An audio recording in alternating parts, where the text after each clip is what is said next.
breaking down the OddsJam positive EV tool. Let's get it. What's going on, guys? Welcome back to the channel. My name is Billy C, and in tonight's video, we're just going to kind of go into some of the nuances, and I want to explain to you a little bit about the positive EV tool and why you see the certain percentage and why you see the recommended bet size and what market width means. So it's going to be a shorter video, but let's hop into it right now.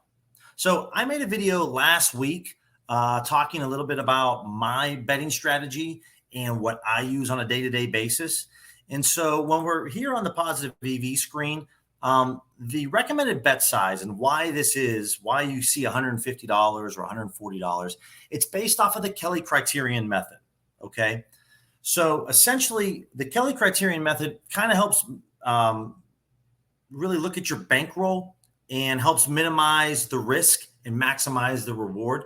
I myself have never used the Kelly criterion method, but I think it's a great tool and a great strategy when you're getting started on the EV tool. But essentially what we look at here is, this 4.5% on this Dodgers Pirates game. What we're looking at is a few things. Okay. The no vig fair odds is minus 103.07. And all odds are associated with a win probability. So minus 103.07 is a 50.76% chance. Okay. Then you couple that with the fact of what odds we're actually getting, which is plus 105.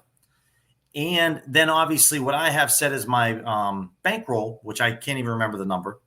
And you take all that into consideration, the plus 105 and the minus 103 is going to yield us a 4.05% return, okay?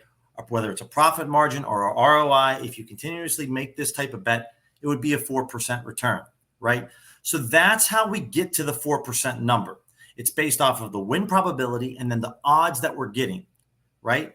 So that's the first part that I want you to understand. So this game right here, you're getting a 4% return. But if we go all the way to the bottom of the screen and I show you right here, this Royals and Diamondbacks over under, you can see here the no vig fair odds is plus 162. When we're getting a plus 165, that's roughly 2.5 cents. What I mean by cents is 165 minus this 162.62 is 2.5 cents, okay, market width. And that's why we're only getting a yield of 0.91%. Also coupled with the fact that we only have a win probability for this play of 38%, right? So the win probability is looking at the no vig fair odds. So plus 162.62 yields 38.08%. And then the odds that we're getting this bet at is plus 165. And that's how we come to the expected value of 0.91%. So one reason, and the main reason that I don't use the Kelly criterion method, all right, is most spreads, money lines, and over-unders, okay, they're going to live in this 1 to 5% range. So very rarely will you ever see a main play. When I talk about main market, money line, spreads, over-unders, okay, you'll see them live in this 1 to 5% range. Very rarely will you see it above 5%. It happens, but not all that often. So when I talk about mainline plays, as we look at this Pirates-Dodgers play tomorrow, this 8.5 runs, this is the main play. When you log on to your sportsbook app, DraftKings, FanDuel, you'll see the money line play, the spread play, and the over-under. This over-under is the main line play. Okay, you can see everybody has this around minus 115. Average odds is minus 113. Pinnacle sees this as minus 106, minus 106. So basically like 50-50. So this is the main line play. When we look at alternate spreads, that's where you would see down here this over 9.5 on the Pirates-Dodgers game. This is an alternate line. It's one run above the main line. And that's why you're seeing plus 160 and plus 144 and plus 147. So right now, there aren't a lot of player prop bets out because obviously I'm recording Monday night and lines aren't out for player prop bets until probably Tuesday. There'll be a handful maybe tonight, but for the most part, they won't be out. Because money line spreads and over-unders are main market plays, big volume in these plays. Like right here, this top play, Padres Cubs money line. This is one of those rare both sides actually have positive expected value based off the odds that we're getting. This is a big market. People are betting Cubs in the Padres money line. Okay. But if we're talking about Jason Tatum and his over under for his points, maybe it's 29.5. That's a much smaller market compared to a money line, a spread, or an over-under play. So because it's a smaller market, with player prop bets, you'll see a lot of these EV plays. They can be in the 7, 8, 9, up to 12 to 15% range. It can get really high. So the recommended bet size on the EV tool, like we just talked about it, we look at here the no vig fair odds of what we're getting, the odds that we're getting the price at, and then coupled with your bankroll size, all that's determined to give you a bet of $140 that's recommended bet size. Well, the reason that I don't use the Kelly criterion method is because you're going to see a lot of the high EV percentage plays in player prop bets, more so than money line spreads and over-unders. So you're going to see some player prop bets that are in that 8, 9, 10% range. And the Kelly calculator is going to have you bet a much larger amount compared to, let's say, this Orioles Red Sox run line tomorrow. It's only 3.29%, which that's a great edge, but it's not going to be 9% like for Jason Tatum's over-under on his points, or maybe Al Horford on his rebound total, right? That's because it's a smaller market, so you get a lot bigger variances and a lot more opportunities to cash in on some big edges. But in my opinion, and purely my opinion only, player prop bets are more of a flip of a coin. Pinnacle is sharp on these things. Pinnacle is sharp on player prop bets. But I really feel that Pinnacle's really sharp when it comes to those mainline plays and even alternate spreads and alternate over-unders. I think money line spreads, over-unders, Pinnacle is super sharp. They're sharp on player prop bets, but as coming from a guy that's bet over 1,000 player prop bets are more of a flip of a coin, in my opinion. It's a smaller market, so you're going to see a lot heavier variances, and the Kelly criterion method is going to have you bet more money on those player prop bets. Also, player prop bets in general is hard to get a large amount of money down on a play compared to a money line or spread or over under. I could bet this money line tomorrow easily for $500.